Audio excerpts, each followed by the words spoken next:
Hi there. I am making Mom's macaroni and cheese recipe. Here's the recipe. I'm going to be making a double recipe. So I have cooked an entire pound of macaroni and I'm going to use 4 tablespoons of butter and 2 teaspoons of salt and 2 tablespoons of flour in this beginning section.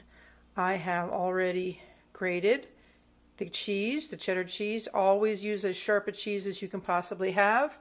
I've also made up some powdered milk, which I usually make up a little stronger or thicker. I use more powder to less water when I do it because it's skim and bleh, who wants to eat skim macaroni and cheese? And then I actually already have my cooked macaroni. Okay, so here's making the roux. This is really hard to do with only 2 hands. Maybe I'll get Julie to hold the thing over here. Whoops. I'm putting in 2 tablespoons of flour. By the way, I use Arnold's, King Arthur's white wheat. Okay, let me have it.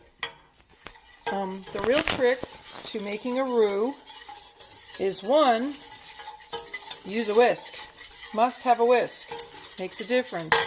2, don't have the heat up too high. This is actually a little high. Got it?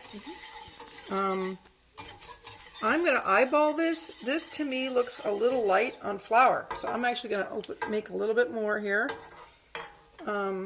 It's kind of I used to make this with a lot more flour than the recipe calls for.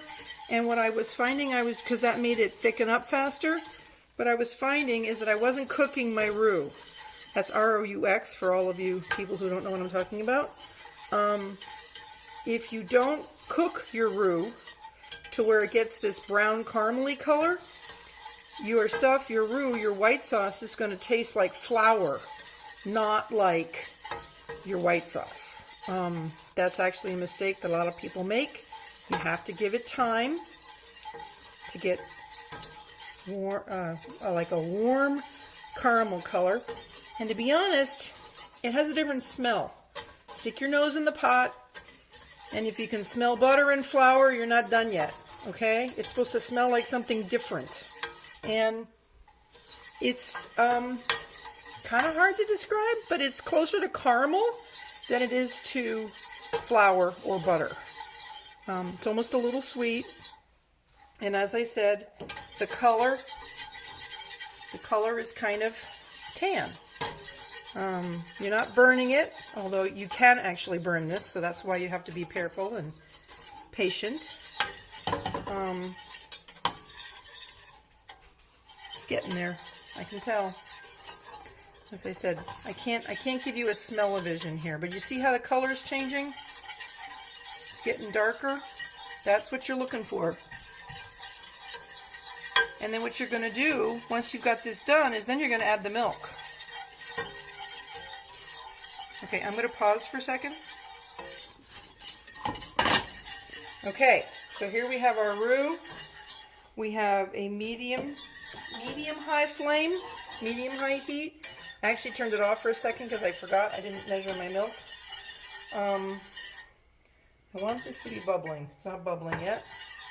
Give me a second. We'll make it bubble. Alright. As I said, this actually looks a little thin to me. I might normally put a little extra flour in here, but the bottom line is, when you're adding the milk, you want to be stirring. Okay? You don't want to mess around with this, you know, because you don't want, if you haven't incorporated all of your flour, you're gonna get lumps. So that's what's important about the whisk. It's important about having it all cooked. And it's important to be stirring as you add your milk. Now this is 4 cups of flour. The recipe says, 2 1/4 per recipe, so that would be 4 1/2.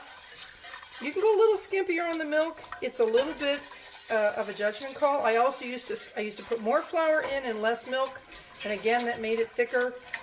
I discovered over time that the proportions are about right, although I do sometimes go a little short on the milk because I'm not using whole milk the way Mom did. I'm using skim, thickened up with a little bit of regular kind of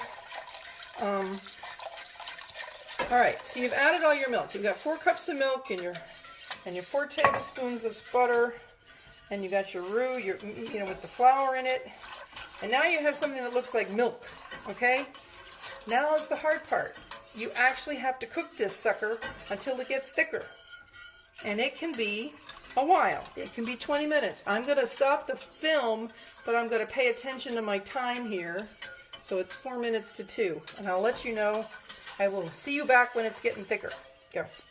Okay, we're back. It has now been, what is that, 5, 10, 16 minutes. You can see that this is thicker.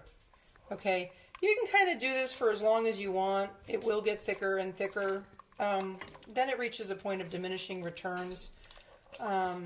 It will thicken up with the cheese. The other thing is in case I didn't say it before, constant stirring, because you do not want the milk to boil. And if it's, you're fighting that scalding powder of bubbles around the outside. So that's why you also don't want to be at high heat. All right, the bottom line, you're pretty much done. You take this, you add in your melted cheese, and you melt that in, and then you add your macaroni, and then you dump it into your pot, and then you cook it according to the directions. So these are really the key steps, is the roux and the stirring, and you're good to go. So I hope this works for you guys. And now, Faith, I hope you're happy because now you can see what it looks like. Okay, love you all. Bye.